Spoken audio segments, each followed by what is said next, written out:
एक और शानदार ब्लॉग में आपका स्वागत है। फ्रेंड्स, आप कोरोना से संक्रमित हो या न हो, लेकिन आपके पास कोरोना जांच से लेकर इलाज तक के संपूर्ण जानकारी होनी चाहिए। फ्रेंड्स, मैं इस वीडियो में आपको संपूर्ण जानकारी शेयर करने वाला हूं, इसलिए इस वीडियो को अंत तक जरूर देखें। कोरोना की नई लहर बेकाबू हो चुकी है। संक्रमण के आंकड़े बीते दिन को पीछे छोड़ रहे हैं। ऐसे में लोग पसोपेश में हैं कि कब इस बीमारी की जांच करानी चाहिए और कब नहीं। कई बार लोग डॉक्टर के पास जाने से बचने के लिए खुद ही घरेलू इलाज करते हुए रोग को और गंभीर स्थिति में ले जाते हैं। वहीं कई ऐसे भी लोग हैं जो कोरोना को महज अफवाह मानकर बिना कोई प्रोटोकॉल के बाहर घूम रहे हैं। वायरस के बारे में कई बातें अब तक वैज्ञानिकों की समझ से भी बाहर है, लेकिन जितनी जानकारी है वो हम सभी के पास होनी चाहिए। आइए फ्रेंड्स, अब जानते हैं कि कब हमें कोरोना की जांच करानी चाहिए। कोरोना के लक्षणों को लेकर सबसे ज़्यादा कन्फ्यूजन है। पहले सर्दी, खांसी, बुखार जैसे लक्षण इसके क्लासिक संकेत माने जा रहे थे, लेकिन अब हालात अलग है। म्यूटेशन के कारण वायरस में बदलाव हुआ है और साथ ही लक्षण भी बदले हैं। किसी में ये बुखार के रूप में है तो किसी को पेट दर्द, डायरिया और सिर दर्द जैसे लक्षण हैं। कहीं कहीं आँखों का इन्फेक्शन, शरीर पर लाल चकत्ते दिखना जैसे संकेत भी दिखते हैं। ऐसे में अगर आप बीते 15 से 20 दिनों में घर से बाहर निकले हों तो सतर्क हो जाएं और जांच के लिए संपर्क करें। कई बार मरीज में कोई लक्षण नहीं होते हैं, लेकिन उसके आसपास के लोग संक्रमित हो जाते हैं, तब बगैर लक्षण के भी टेस्ट जरूर कराना चाहिए।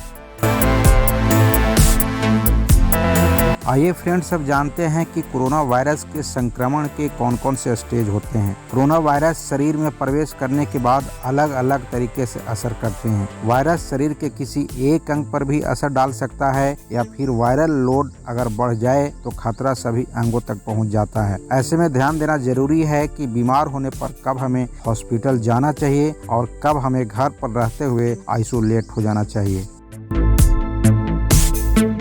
कोरोना वायरस के संक्रमण का फर्स्ट स्टेज, पहले स्टेज में समझा जाए तो होम क्वारंटीन स्टेज है। इसे मरीज के लक्षण काफी हल्के या फिर नहीं भी होते हैं, लेकिन वो अगर पॉजिटिव होता है तब उसे घबराए बगैर खुद को अलग थलग कर लेना चाहिए। किसी भी हाल में स्वस्थ लोगों से नहीं मिलना चाहिए, और मिले भी तो मास्क पहनकर सोशल डिस्टेंसिंग के नियम का पालन करते हुए। कोरोना वायरस के संक्रमण का दूसरा स्टेज, दूसरे स्टेज में मरीज के लक्षण गंभीर हो जाते हैं और उसे हॉस्पिटल में एडमिट होने की जरूरत रहती है। इन लक्षणों में तेज बुखार होना, डायरिया, सांस लेने में परेशानी होना शामिल है। पल्स ऑक्सीमीटर पर अगर ऑक्सीजन का स्तर 94 से कम होने लगे तो तुरंत हॉस्पिटल जाना चाहिए, क्योंकि ये लंग्स पर संक्रमण बढ़ने का संकेत है। कोरोना वायरस के संक्रमण का तीसरा स्टेज ज्यादा गंभीर होता है। इसमें लंग्स पर दबाव बढ़ जाता है और मरीज को सांस लेने में दिक्कत होने लगती है। खून में ऑक्सीजन का लेवल 92 या उससे नीचे होने लगता है। सीने के एक्सरे में घाव दिखता है। ऐसे में मरीज को समान कोविड वार्ड से आईसीयू में जाना चाहिए। इस वक्त डॉक्टर खुद ही ये फैसला लेते हैं कि मरीज को ऑक्सीजन दी जाए या नहीं।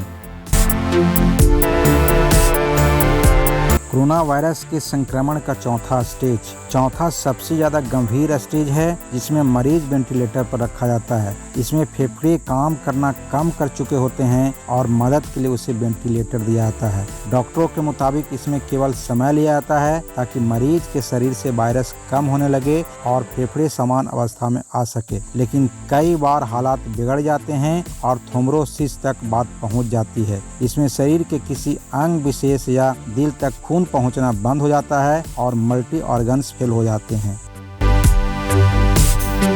कोरोना प्रोटोकॉल नियम पालन पर जोर, कोरोना संक्रमण से बचाव के लिए विशेषज्ञ लगातार कोविड प्रोटोकॉल का पालन करने की बात कर रहे हैं। वैसे अगर बीमार पड़ ही जाएं तो कई बार देखा गया है कि मरीज के परिजन सुनी सुनाई बातों पर मरीज को प्लाज्मा देने या कोई खास दवा देने की बात करते हैं। ऐसा करने के बजाय डॉक्टर को खुद तय करने दें कि मरीज की जरूरत क्या है। वैसे भी अभी तक कोरोना के इलाज के लिए कोई दवा नहीं बन पाई है। पुरानी दवाओं को ही थोड़े बदलाव के साथ इस्तेमाल किया जा रहा है। लिहाजा जितना मुमकिन हो घर पर ही रहें। बाहर निकलने पर मास्क पहनें और लगातार 20 सेकंड तक साबुन पानी से हाथ धोएं। इससे संक्रमण का खतरा काफी हद तक घट जाता है।